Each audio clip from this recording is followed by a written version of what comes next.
Hello, my family, on this creation rock. Hope you are all well. So, I'm sitting out here on the beach, and you know, like it always happens, just felt like saying stuff. So, I labeled this video, you know, where is the truth found? Where do we find our truth? And this is just my perception. So, you know, at this state in the game, this is how I see it. Or, this is how I see the journey going for me. So, where's the truth found?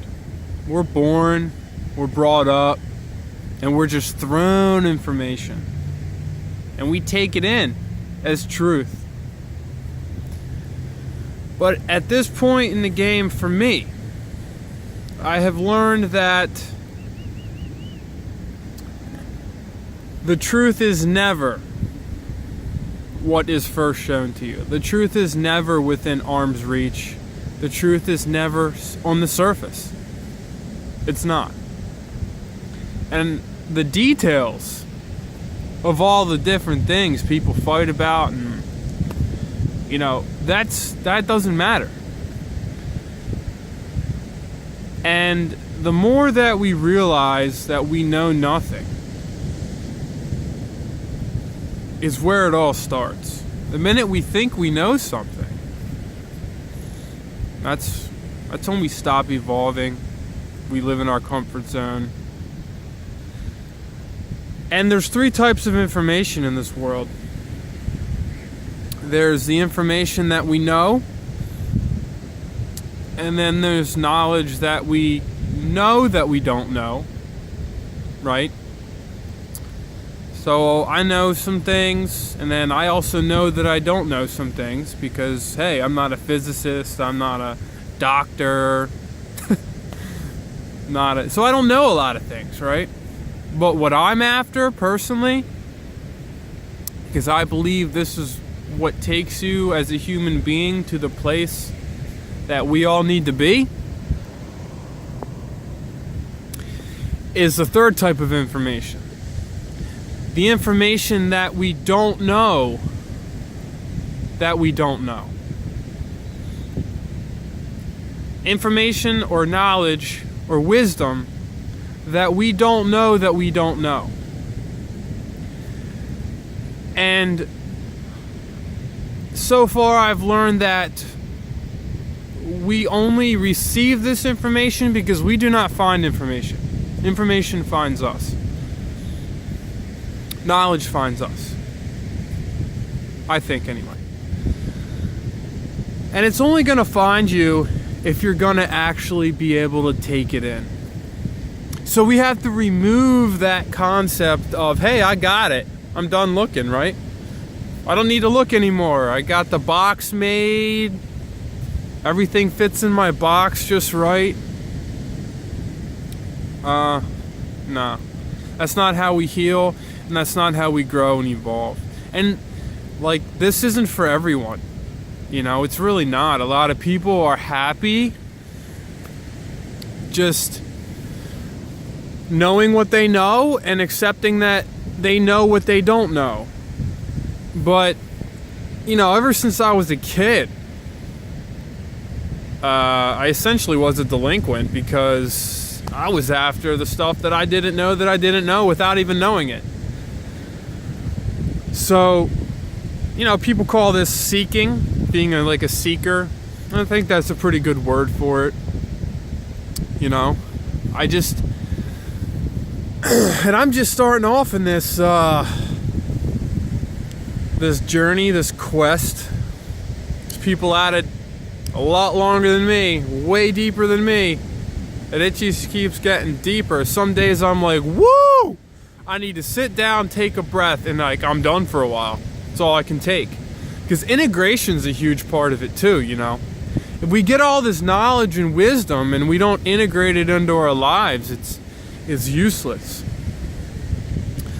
But I think the main thing is accepting the fact that we know nothing and we're nothing. And when you truly start to realize this, I think knowledge starts to, and things start to find you to help you evolve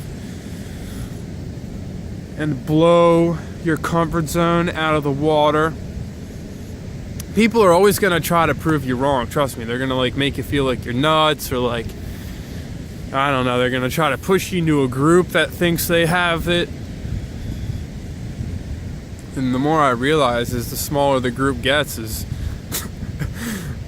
it's kind of the direction to go. But I've also learned that where to kind of look and who to look to for guidance. The first thing is nature. Can't go wrong. It'll teach you to the day is long, and it will never, I consider it truth. Nature's truth, and you can learn so much from it. I'm out here on the beach right now, and I literally will spend all days, like all day, thinking about the waves and how the birds and just how it all interacts, the sun. I'm here to get my sun gaze on here in a little bit.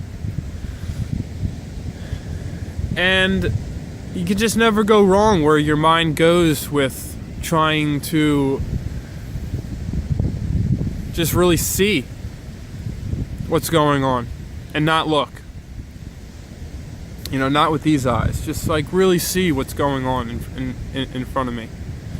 And even the humans, the humans that are walking around here, you know, we got some humans that are shoving their faces full of tacos and burritos, and some that are here to meditate on the beach, and then you got others that are fishing, you got others that have no idea why they're here. There's some people over here getting married or something on the beach. So I just try to see the whole picture. If that makes sense. Probably doesn't. And the second thing, kind of how to, once you make that decision to keep going, you know, with it all, there's people way farther will blow you out of the water. And when you come across these people, you have to listen to your heart. Your heart's going to tell you if they're for you or not. And essentially, it's a mutual thing.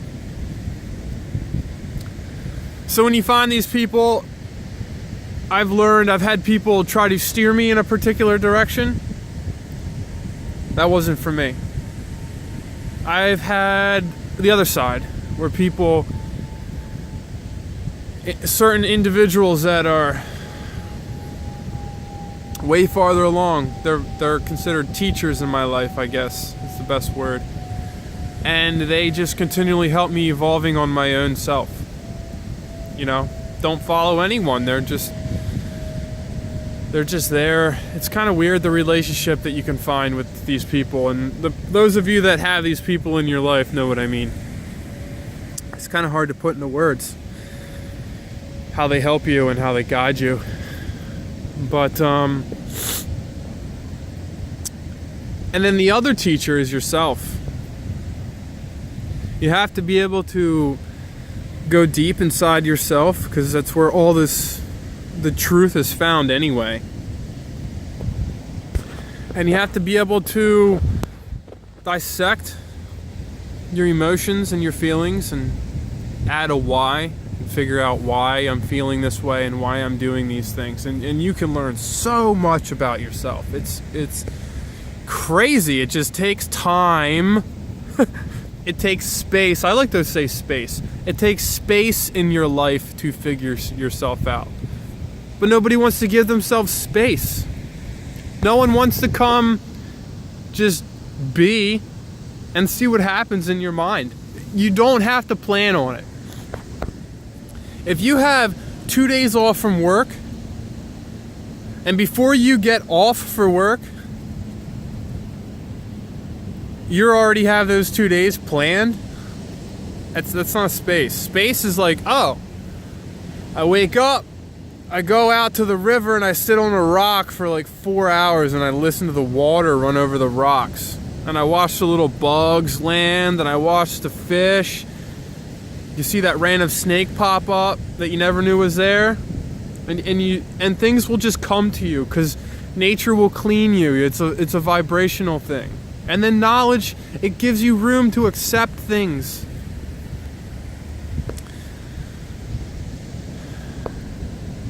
So, the minute we think we got it, we don't. The minute we're comfortable, you gotta be uncomfortable. And there are things out there that will blow your mind. But guess what? The world tells you they're bad. The world tells you that they're not good. They taboo them in some way. And all these things do for you is they show you how much you don't know. There are layers to this reality that will just, you know, some of the things I've experienced so far, it takes me time just to learn how to live with what I've seen. And this isn't a bad thing. This is good. I feel myself growing when this happens, even though I'm like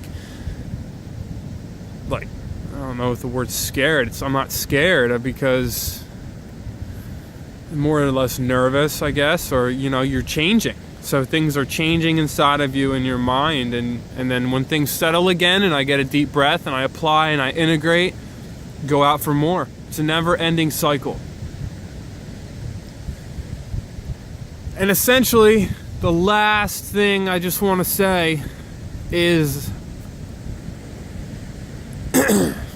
peace, happiness, all that kind of stuff.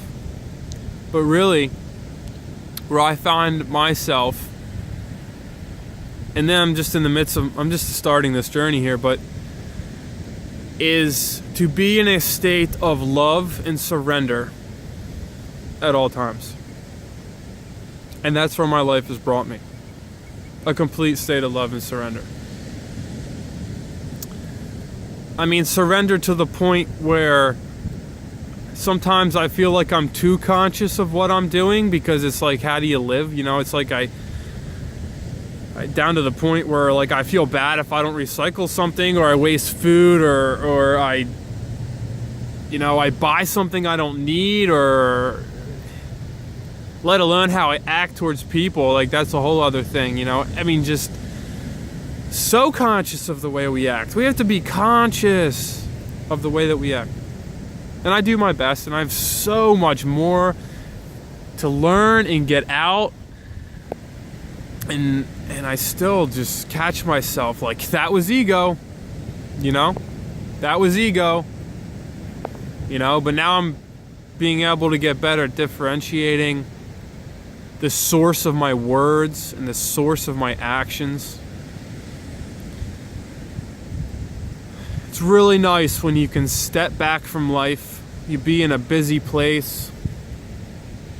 I just want to say, I used to be the guy that literally could not be in a public place. I couldn't travel, I couldn't leave my state.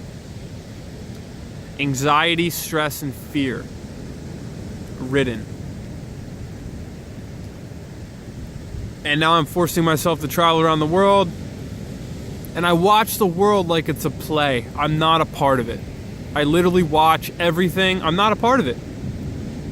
This isn't me. I have nothing to do with it. What's going on? I just want to help whoever I can and live and enjoy life and be in love and surrender, right? So I just hope you guys just continue, for those of you that like have that itch inside of you to kind of keep pushing. It's not found where everybody else thinks they're finding it. It's not found on the news. Oh, politics. It's not found there. You don't know what's going on, even though you think you do. Trust me. It's not found in... It's just not. It's found in yourself and blowing yourself out of your comfort zone and stuff. So, Anyway, I'll show you the sunset. Look at that. All right. Peace out, guys. Take care of the world.